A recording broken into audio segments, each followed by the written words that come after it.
दिवशी पुन्हा एकदा बकरीला खायला घातलं. खाईपर्यंत हिरवी पेंडी दाखवली. आता थोडा वेळ लावला, पटकन नाही धावली, कारण कालचा रट्टा आठवला तिला. बरं का, धावली ती, पण थोडा वेळ लावला. वेळ लावल्यानंतर जेव्हा धावली तेव्हा पुन्हा एकदा काडी तिच्या मुस्कुटावर पडली, अर्थात तिच्या मुशीवर पडली, त्या तोंडावर पडली. तिसऱ्या दिवशी बकरी विचार करायला लागली, फक्त काय करावं. खाईपर्यंत खायला घातलंय तिला, हिरवी पेंडी दाखवले, पण धावावं तर बाजूला काडी आहे.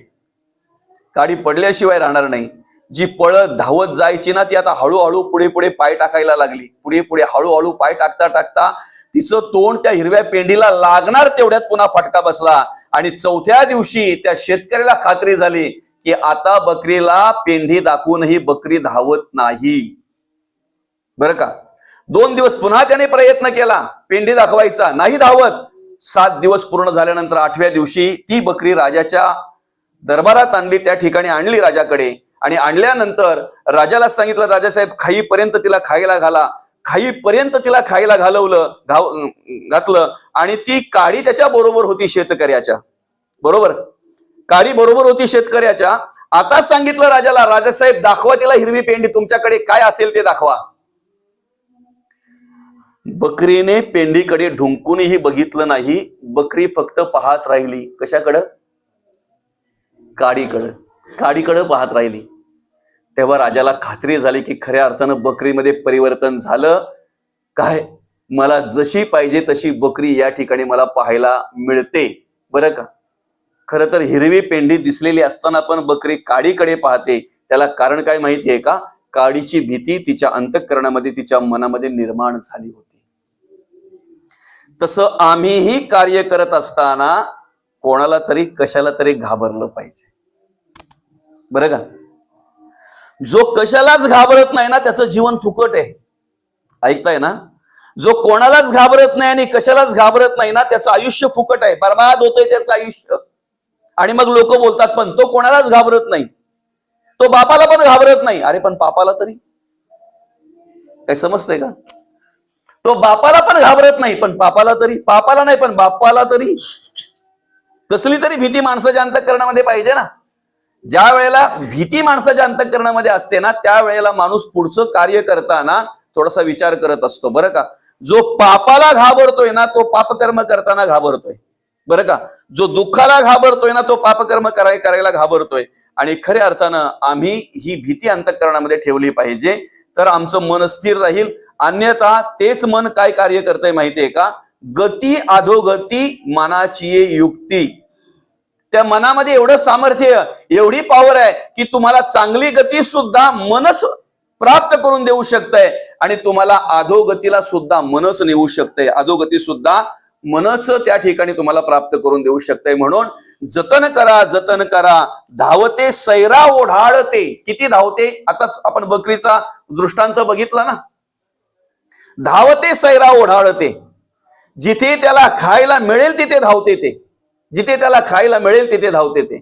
म्हणून मनाला जर स्थिर करायचं असेल ना, मनाला जर तृप्त करायचं असेल, तर त्यासाठी ते कार्य संत करत असतात. अन्यथा जर मन तृप्त नसेल तर माणसाकडे वेगवेगळ्या प्रकारच्या भूमिका निर्माण होत असतात. आता मान अपमान ही मनाचीच युक्ती आहे ना. जो मान अपमानाला भुकेलेला असतोय, मनाचीच युक्ती आहे की नाही. एखादा संसारिक असतोय, त्याच्याकडे तो विचार असतोय, ठीक आहे. एखादा प्रापंचिक असतोय, त्याच्याकडे तो विचार असतोय, ठीक आहे. पण काही वेळेला आपल्याला परमार्थात सुद्धा ती अवस्था पाहायला मिळते. नुसती शाल दिली नाही तर महाराज उचलापट करतो. नुसता नारळ दिला नाही तरी महाराज उचलापट करतोय. नुसता नाव खालती आला तरी पण महाराज उचलापट करतोय. नावच पत्रकात टाकायचा राहिला तरी उचलापट करतोय. बरं का, म्हणजे मान अपमान ह्या ज्या सगळ्या गोष्टी आहेत ना, ह्या मनाकडे आहेत, मनावर अवलंबून आहेत. म्हणून म्हटलेलं आहे, मान अपमान मनाचे लक्षण लावली या ध्यान त्याची करी. जे ध्यान त्याच्याकडे येईल ना, त्या पद्धतीने ते कार्य करत असते, त्या पद्धतीने ते जगत असते, वागत असते. ज्या पद्धतीने ध्यान धरील ना, त्या पद्धतीने ती कर्म आपल्याला पाहायला मिळतात. म्हणून आधी मन घेई हाती. जगद्गुरु तुकोबा काय म्हणतात?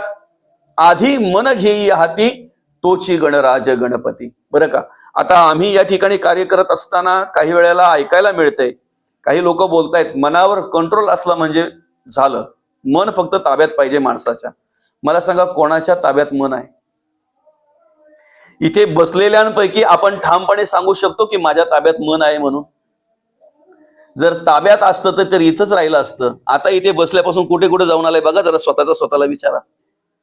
किती अर्धा तास झाला ना आपण चालू केलेलं प्रवचन चालू केलेलं किती मिनिटं झाली? अर्धा तास झाला. या अर्ध्या तासामध्ये खरं प्रत्येकाने प्रामाणिकपणे अंतःकरणपूर्वक विचार करा, माझं मन इथेच आहे का? जसे जसे विषय निघाले ना तसं तसं जाऊन आला मन आपला. नाही, जसे जसे विषय निघाले तसं तसं मन जाऊन आला आपला. म्हणून मनावर कंट्रोल ठेवणं, मनावर नियंत्रण ठेवणं तेवढं सोपं नाहीये. तेवढं सोपं नाही. कितीतरी हजारो वर्ष तपश्चर्या करणारे सुद्धा त्या ठिकाणी मनावर नियंत्रण ठेवू शकले नाहीत. कितीतरी मोठमोठे साधक सुद्धा मनावर नियंत्रण ठेवू शकले नाहीत. आपण अनेकांचे दृष्टांत ऐकतो, आपण अनेकांचे सिद्धांत, अनेक गोष्टी आपण ऐकत असतो बरं का. अनेक गोष्टी ऐकत असतो आपण पुराणामध्ये, शास्त्रामध्ये अनेक गोष्टी ऐकत असतो बरं का. हे सगळं तेच आहे. मन आणि मनाकडे नको ते विचार आले की मग माणसाची कर्म बिघडली जातात, माणसाचे विचार बिघडले जातात. म्हणून मग जगद्गुरु तुकोबा काय म्हणतात? तुका म्हणे मन उतरी भवसिंधू, मन करी बंधू 84चा. पण त्यासाठी काय केलं पाहिजे आपण? दोन्ही अवस्था मनावर अवलंबून आहेत. मनावर दोन्ही अवस्था अवलंबून आहेत. एक म्हणजे भवसिंधू पार करण्याची अवस्था ही मनावर अवलंबून आहे. नाही, कर्म जर बिघडली तर 84 लक्ष जीवयोनीमध्ये मनच आम्हाला अडकवतंय. म्हणून त्यासाठी आम्ही काय केलं पाहिजे? मन लावा एकांती साधू संगे. संगतीला खूप महत्व आहे. आपण कालच बघितला एक दृष्टांत. गंजलेलं लोखंड जर गंजलेल्या लोखंडाच्या जवळ बसत तर काय होतंय? चांगलं गंजलं जात आहे. बरोबर आहे की नाही? आम्ही कोणाच्या जोडीला बसतोय ना त्याच्यावर खूप अवलंबून आहे. आम्ही कोणाच्या संगतीला असतोय ना त्याच्यावर खूप अवलंबून आहे. संत म्हणतात, एक वेळ माणसाने कमी मित्र असले तरी चालतील, पण ते ज्ञानोबा तुकोबा सांगणारे पाहिजेत. व्यसनाधीन करणारे नको, त्या नादाला लावणारे नको, तो व्यसन करायला लावणारे 100 मित्र जवळ करण्यापेक्षा तुम्ही मोजकेच मित्र जवळ ठेवा, जे मित्र तुम्हाला जगद्गुरु तुकोबा माऊली ज्ञानोबा शिकवतील बरं का. संगतीवर सगळं अवलंबून आहे आमचं, आम्ही कोणाच्या जोडीला बसतोय ते. देवाला अर्पण करायचं म्हणून आम्ही प्राजक्ताची फुलं आणतो. जी प्राजक्ताची फुलं आणतो ती आम्ही एका दोऱ्यामध्ये ओवतोय, दोऱ्यामध्ये गुंफतोय. पण ऐका, ज्या दोऱ्याला प्राजक्ताच्या फुलांचा संग झाला ना त्या दोऱ्याला सुद्धा सुगंध निर्माण होतो. बरं का. एकाच झाडावर अनेक प्रकारची फुलं येत असतात, पण ती फुलं आलेली बरं का कुठे कुठे जातात? बरं, एकाच झाडावरची फुलं कुठे कुठे जातात? देवाच्या चरणाशी जातात, देवाच्या हारासाठी घेतली जातात, काही गजऱ्यासाठी घेतली जातात, काही वेणीसाठी घेतली जातात, तर काही अंतिम यात्रेलाही तिथे वापरली जातात बरं का. पण सगळ्यांचा जर आम्ही विचार केला ना, बघा आम्ही साधूच्या संगतीला का पाहिजे, आम्ही संतांच्या संगतीला का पाहिजे? तर साधं उदाहरण आहे बघा. गजऱ्याचं पडलेलं फुल तुम्ही तुडवताय की त्याला नमस्कार करताय? गजऱ्याचं पडलेलं जे फुल आहे त्याला तुम्ही काय करताय? तुडवून जाताय का नमस्कार करताय? काय करताय बरं? तुडवून जातो ना आपण, त्याला कशाला नमस्कार करतोय आपण? गजऱ्याचं पडलेलं फुल असेल, एखाद्या ठिकाणी वेणी पडलेली असेल एखाद्या बाईच्या केसातून, तिला काय आम्ही नमस्कार करतो का? अंतिम दर्शनासाठी किंवा अंत्ययात्रेसाठी जी फुलं वापरली जातात ती कित्येक जण तुडवतात बरोबर आहे की नाही.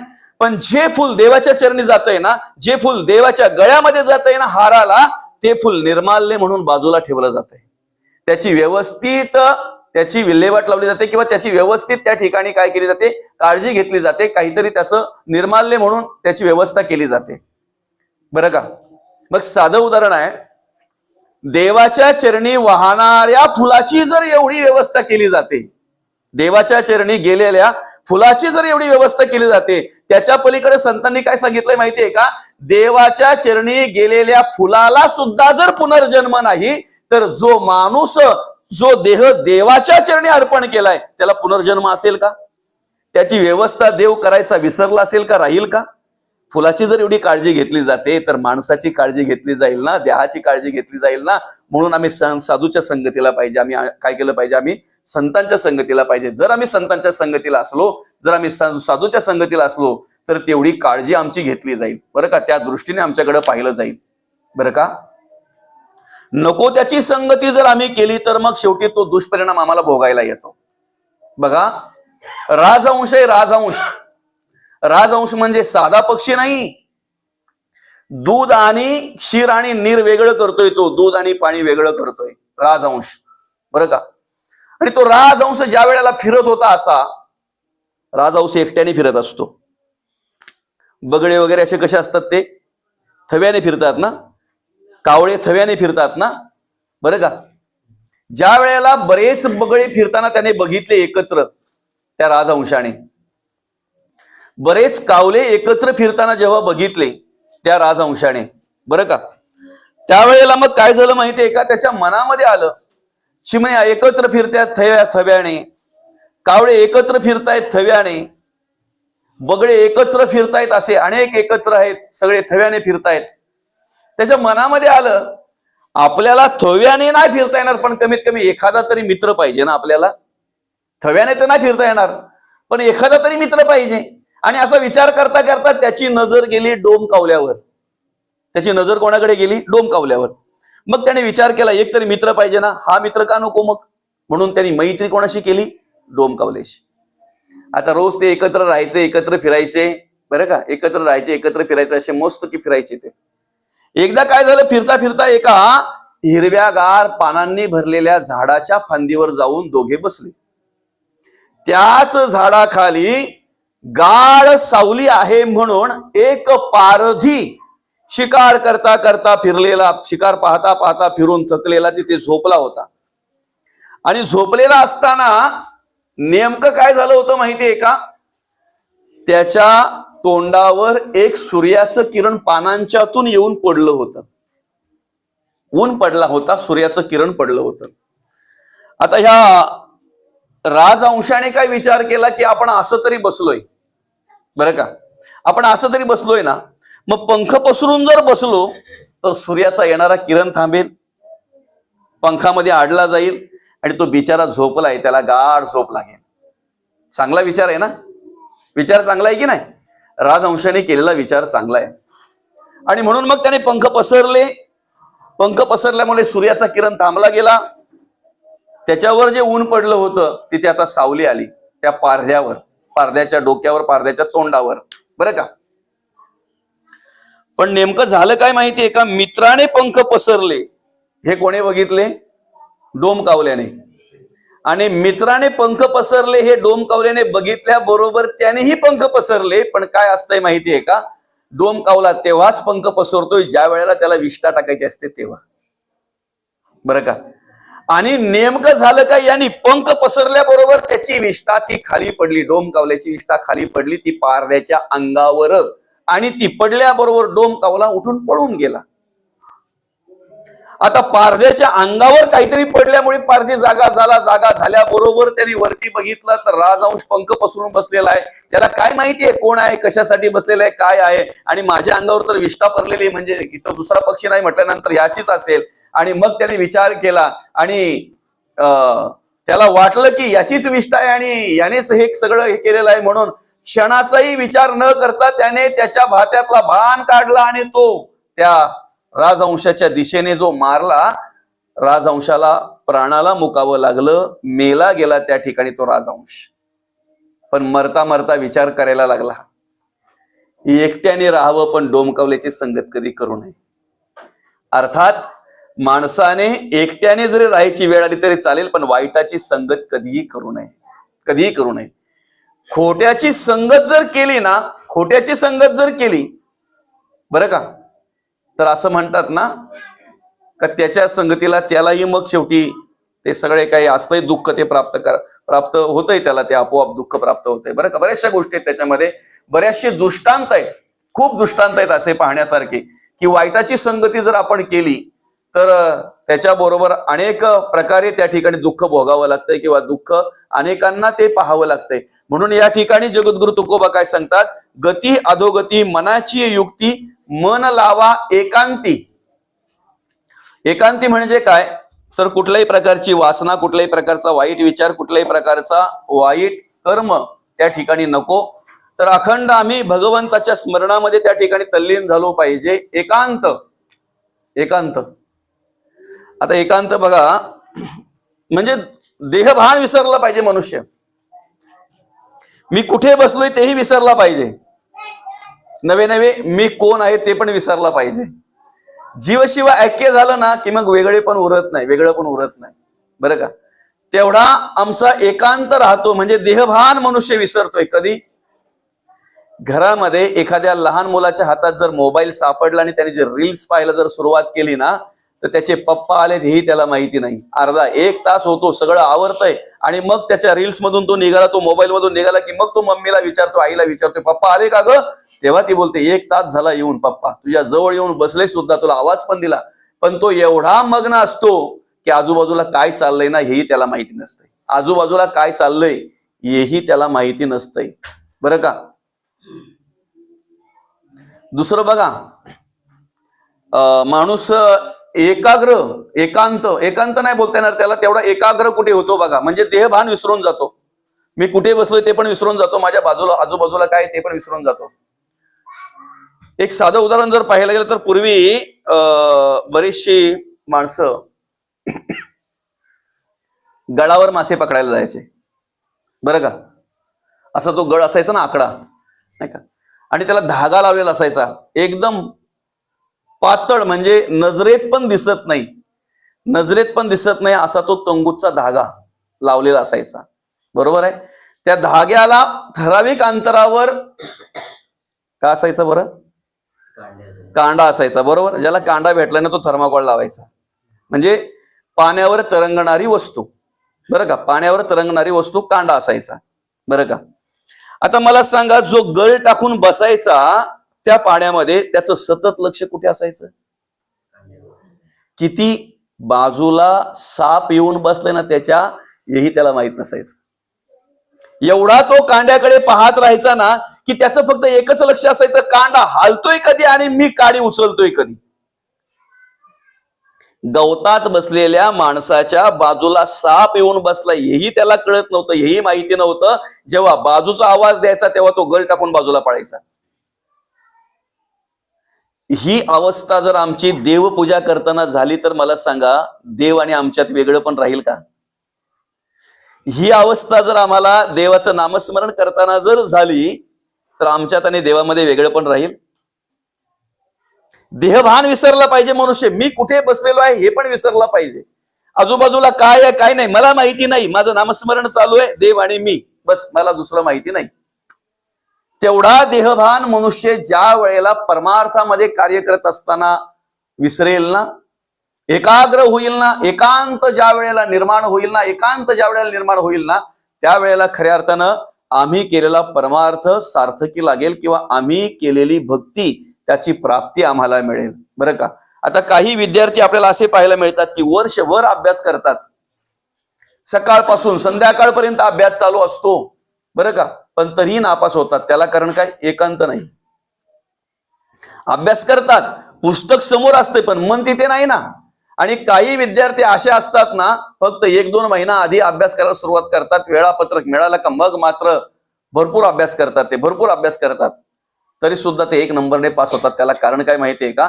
तर त्यांचं मन त्या ठिकाणी एकाग्र असते. कुठलीही गोष्ट करायची असल्यानंतर मन थाऱ्यावर पाहिजे, मन ठिकाणावर पाहिजे. आणि म्हणून आपलं जीवनाचा समतोल जो आधारित आहे ना, आपलं जीवन जे आधारित आहे ना, ते आपल्या मनावर आधारित आहे. म्हणून काय म्हटलेलं आहे? आधी मन घेई हाती, गती अधोगती मनाची युक्ती, मन लावा एकांती साधू संगे. बरं का? आता साधू संगे का मन पाहिजे? तर साधूच्या संगतीला बसल्यानंतर आम्हाला चांगले विचार ऐकायला मिळतात. बरं का? संतांच्या संगतीला बसल्यानंतर आम्हाला चांगले विचार ऐकायला मिळतात. काय झालं माहितीये का? आता दुष्टाची संगत आपण बघितली. राजहंशाने कोणाची संगत केली? डोमकावल्याची. शेवटी काय करावं लागलं त्याला? प्राणाला मुकावं लागलं, प्राणाला मुकावं लागलं. बरं का? आता चांगल्याची संगत जर आम्ही केली तर आम्हाला काय प्राप्ती होईल? तर बघा, एक शेणकिडा असतो. शेणकिडा म्हणजे त्याच्या घराचं नावच त्याच्यात आहे, शेणात राहणारा किडा म्हणून त्याचं नाव काय? शेणकिडा. त्याचं घर कोणतं? शेण. बरं का? शेणकिड्याने संगत कोणाशी केली? घोंगेऱ्याशी केली, भुंग्याशी केली. तो घोंगेरा कुठला होता माहितीये का? फुलातला मकरंद सेवन करणारा घोंगेरा होता. बरं का. संगत कोणाशी केली त्याने? घोंगेऱ्याशी. कोणी केली? शेणकिड्याने. आता नेहमी भेटायचे, पण कुठे शहापूरला, भिवंडीला, कल्याणला, ठाण्याला, मुरबाडला. त्याचं घर याला माहित नाही आणि याचं घर त्याला माहिती नाही. फक्त बाहेर भेटायचे ते. बाहेर फक्त त्यांचा संपर्क असायचा. बाहेर संपर्क असल्यामुळे एक दिवशी शेणकिड्याने भुंग्याला सांगितलं, घोंगेऱ्याला, दादा एक दिवस तरी माझ्या घरी ये. बरं का. काय सांगितलं?